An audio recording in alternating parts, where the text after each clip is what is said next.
अस्सलाम वालेकुम fish farmers. उम्मीद है आप सब लोग खैरियत से होंगे। फ़िश फार्मिंग एक बहुत अच्छा बिजनेस है, उसके बारे में मैंने थोड़ी सी डिटेल से बताया कि उसके ऊपर कितनी कॉस्ट आती है। वो पिछली वीडियो उम्मीद है आप देख कर आ रहे होंगे। अच्छा, मैंने इनको हिस्से वाइज तकसीम किए, पार्ट 1, पार्ट 2, पार्ट 3, पार्ट 4 तक जाऊँगा इंशाल्लाह।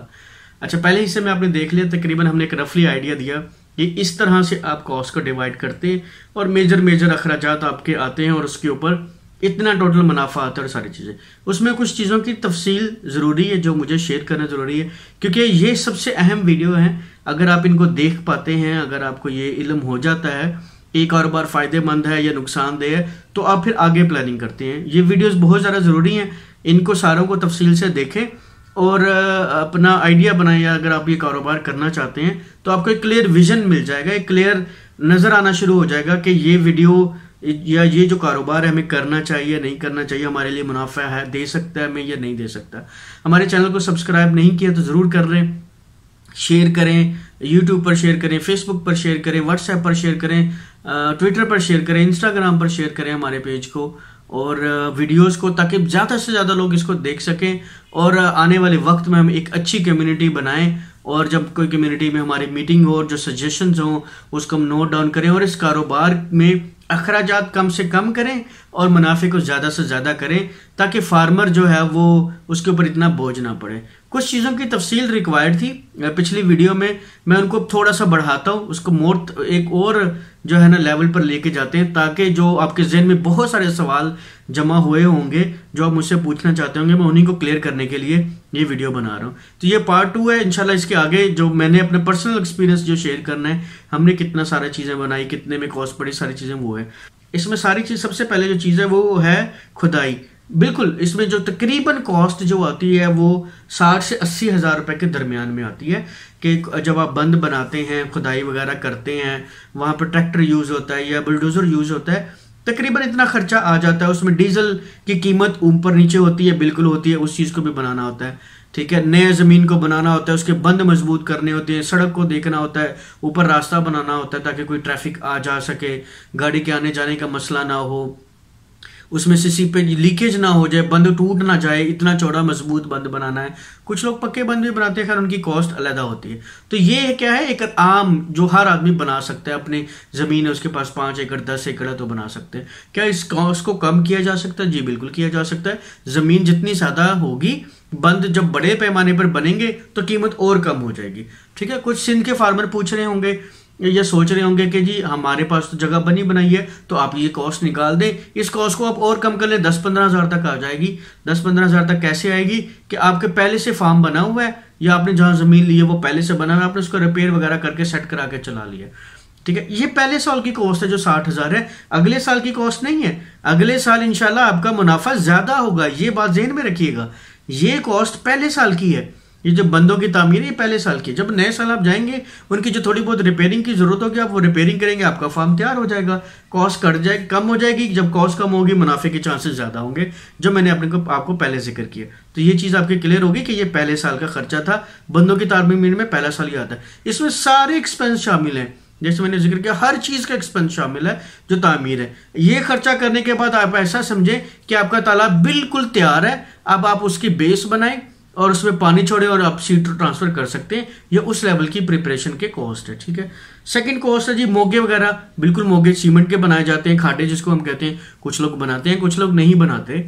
ठीक है, ये आपकी मर्जी। कुछ लोग डायरेक्ट पानी तालाब में डालते हैं, ये भी आपकी मर्जी है। लेकिन हम सजेस्ट यही करते हैं कि आप मोगा बनाएं, खाड़ा बनाएं, उसके चारों तरफ पाइप लगाएं। जैसे मैंने आपको तरीका बताया था पिछली वीडियोज, अगर आप मेरी देखते आ रहे होंगे, कि हम खाड़े को बेहतरीन तरीके से किस डायरेक्शन में बनाएं, ट्यूबवेल किस डायरेक्शन में लगाया जाए कि उसका मैक्सिमम फायदा यूज किया जा सके और पानी को चारों तरफ यूज किया जा सकता है। इसकी वीडियो मैंने बनाई हुई है। ठीक है, इसमें 30 हज़ार खर्चा बहुत मुनासिब खर्चा है। उसमें जो है ना मिस्त्री की कीमत, लेबर शेबर, हर चीज बीच में शामिल है, सारी कॉस्ट इसमें शामिल है। आपको समझ लें कि 30 हज़ार लगाने के बाद फी एकड़ मोगा भी तैयार है, उसमें पाइप भी लगे हुए, इसके ढक्कन, उसकी मैनेजमेंट, उसकी हर चीज आपके पास आ चुकी है। ये आप अपने जहन में रख लें। ठीक है जी, मुतफरी खर्चा यानी कि उस दौरान कोई और एक्सेप्शनल खर्चा आ जाता है जो आप अनएक्सपेक्टेडली है, वो 10 हज़ार है पूरे साल का। पूरे साल में क्या है, कोई ढक्कन टूट गया, मौके का कोई चीज़ खराब हो जाती है, कोई अंदर से पाइप खराब हो जाता है, कोई भी मसले मिसाइल निकल आते होते, 10,000 हमने उस चीज़ के अखराजात के लिए रख लिए हैं। ठीक है, जिसमें शिफ्टिंग भी, पानी के ट्रांसफर करना भी बीच में शामिल है कि आपने शिफ्टर लगाया, इधर से उधर पानी ट्रांसफर करना, तो ये चीज़ कीमत भी बाज़ बीच में शामिल हो जाती है। तो ये आपका विजन क्लियर हो गया, ये बना 1,20,000 रुपये खर्चा। अब हम स्टेज 2 पर चलते हैं, पानी ट्यूबवेल। अब ये जो ट्यूबवेल का जो 60,000 रुपये खर्चा लिखा हुआ है, ये इसमें बिजली भी शामिल है, मोटर जल जाती है उसकी रिपेयरिंग भी शामिल है, तारों के अखराजात भी शामिल हैं, हर वो खर्चा शामिल है जो पानी को चलाने के लिए पूरा साल आता है, और जो है ना आपके तालाब भराई तक। ठीक है, उसमें तालाब भरा जा रहा है, मोटर दिन में कितनी बार चल रही है, पानी आपने ये सेमी इंटेंसिव के लिए, जैसे मैंने बताया, ये जो खाड़ा ये 5 फीट तक अगर आपने पानी भरना है तो ये बिजली का बिल है। इस बिजली के बिल में अगेन याद रखें कि इसमें मोटर का खर्चा भी शामिल है, नई मोटर, इसमें ट्यूबवेल जो आपने लगवाया उसका खर्चा भी शामिल है, आपने दिसंबर तक ये जितने भी देर तक 5 फीट पानी भरा, दिन रात मोटर चली है, उसके सारे अखराजात शामिल हैं। मोटर का अखराजात भी शामिल है कि मोटर पे जली, खराब हुई, तारों के अखराजात भी शामिल हैं, ट्यूबवेल की बनाई के अखराजात भी शामिल हैं, ट्यूबवेल बना कैसे, खुदाई कैसे हुई, सारी चीज़ें इसमें अलग हर चीज़ शामिल हो जाती है। अगेन मैंने कहा कि अगर आपका ये फार्म छोटे पैमाने पर है, 4 एकड़ 5 एकड़ पर है, तो फिर आपको ट्यूबवेल की ज़रूरत नहीं होगी, फिर आप टर्बाइन लगाते हैं या दूसरा सोर्स यूज़ करते हैं। ठीक है, या आप के वहाँ ऑलरेडी कोई ना कोई चीज़ है जिससे आप पानी ले सकते हैं। ऐसा हर किस नहीं होता कि 3 से 4 एकड़ आपने फार्मिंग करनी है, उसके लिए आप नया ट्यूबवेल लगवा रहे हैं और उस ट्यूबवेल का सिर्फ पर्पज़ ये है कि उसको फिल करेगा, इससे अखराजात पहले साल और बढ़ जाएंगे कम होने की बारिश में, तो ये ज़हन में रखिएगा। ठीक है जी, अब पानी की भराई से मुराद ये है कि पानी के रिलेटेड जितने इश्यूज हैं सारे इशू निकाल के 60,000 रुपये कॉस्ट आई है। बिजली का बिल, ट्यूबवेल की बनाई, मोटर की रिपेयरिंग, तारों का खर्चा, हर चीज़ का खर्चा। ठीक हो गया, बिजली लगाने का खर्चा भी शामिल है। एक बार वो 4-4.5 लाख, हमारे यहाँ 5 लाख तक डिमांड नोटिस भरा जाता है, बिजली का पोल लगता है, सारी चीज़ें लगकर इंस्टॉल होकर आपको बिजली मिल जाती है, आपको बिजली मिल जाती है with the passage of time.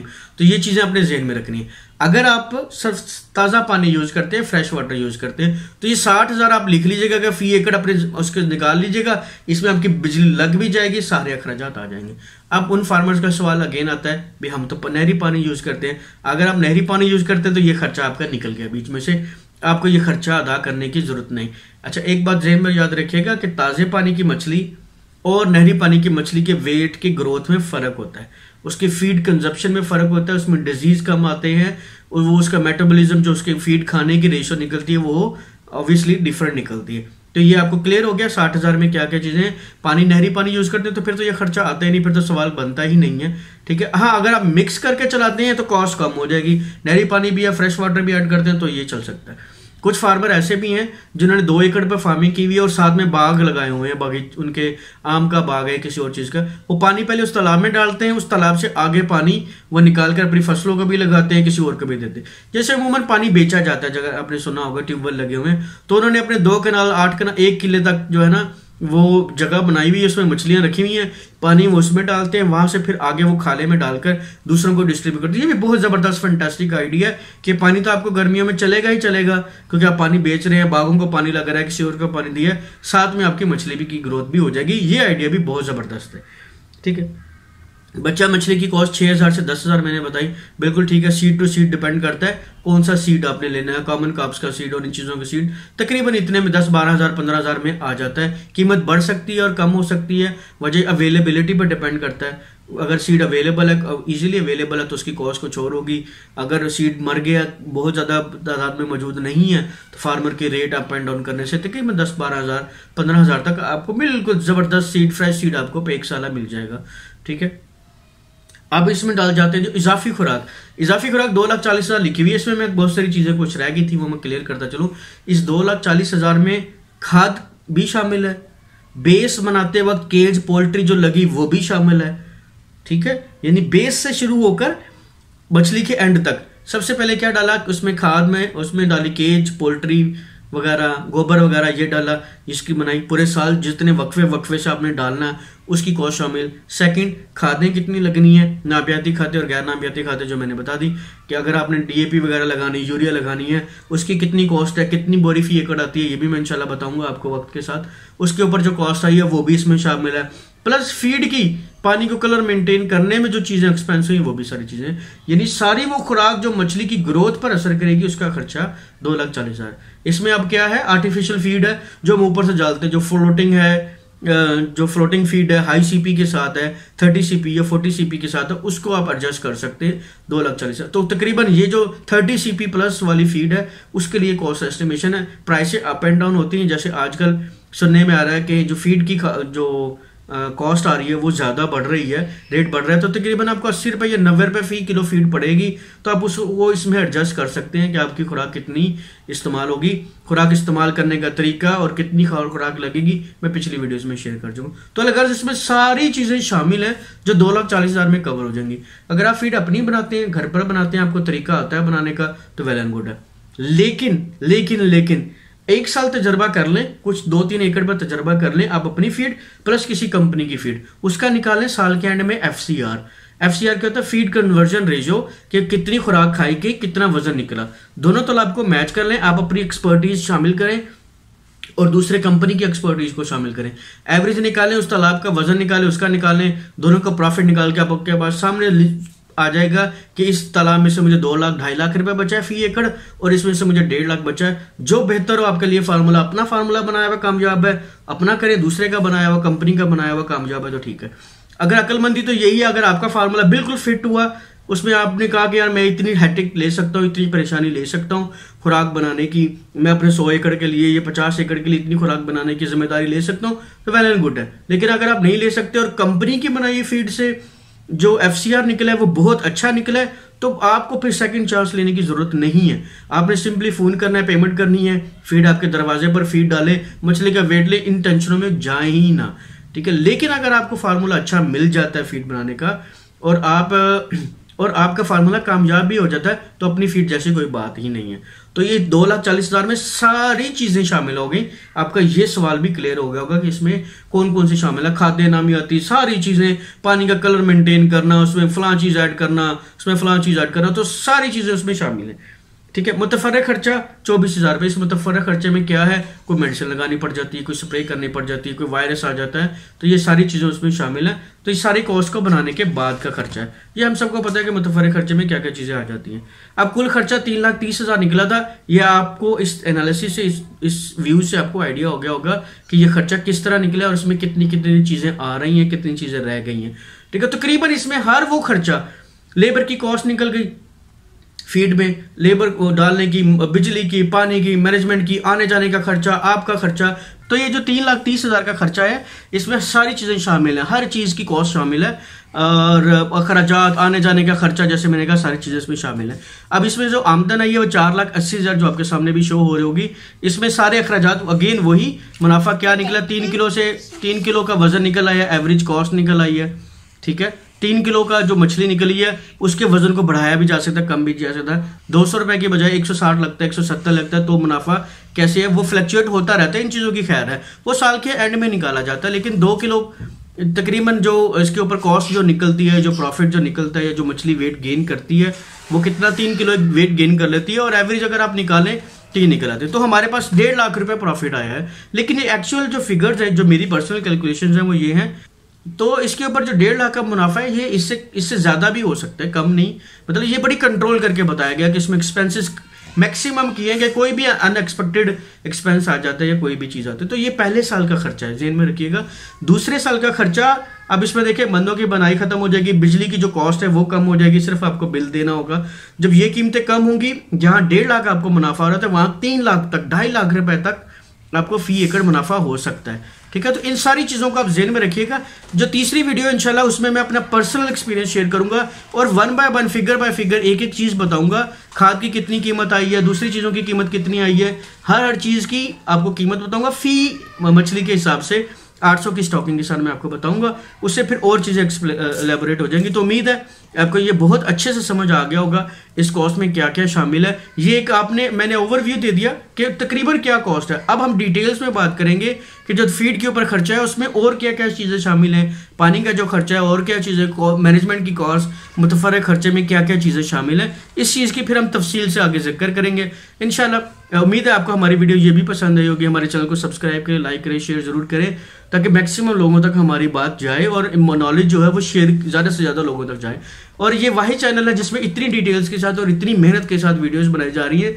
ये ना सिर्फ पाकिस्तान के लोगों के लिए बल्कि इंडियन फार्मर्स जो है ना, उनके बड़े मैसेज आते हैं, मुझे बहुत अच्छा लगता है और वो बहुत पसंद भी करते हैं मेरी वीडियोस को। तो उम्मीद है आपको ये वीडियो भी हमारी ज़रूर पसंद आएगी और इसको शेयर ज़रूर किए करें, अपने नॉलेज को शेयर करेंगे। आप अपना एक्सपीरियंस भी हमारे साथ शेयर करें, आप अपनी FCR शेयर करें, आप अपना प्रॉफिट कैलकुलेशन हमारे साथ शेयर करें। कमेंट्स बॉक्स में आप बता सकते हैं कि मेरी टोटल इतनी कॉस्ट है और टोटल मैंने इतना प्रॉफिट गेन किया। जैसे मैंने कहा कि किसी ने 200 रुपये किलो भी मछली बेची है, किसी ने 160, किसी ने 170, किसी ने 150 रुपये किलो, डिफरेंट रेशोज़ के साथ डिफरेंट है प्रॉफिट की कैलकुलेशन है।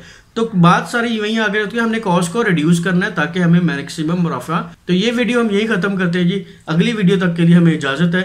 इंशाल्लाह अगली वीडियोज़ में बहुत तफसील के साथ और चीज़ें शेयर करेंगे। तब तक के लिए इजाज़त है। वस्सलाम, अल्लाह हाफिज़।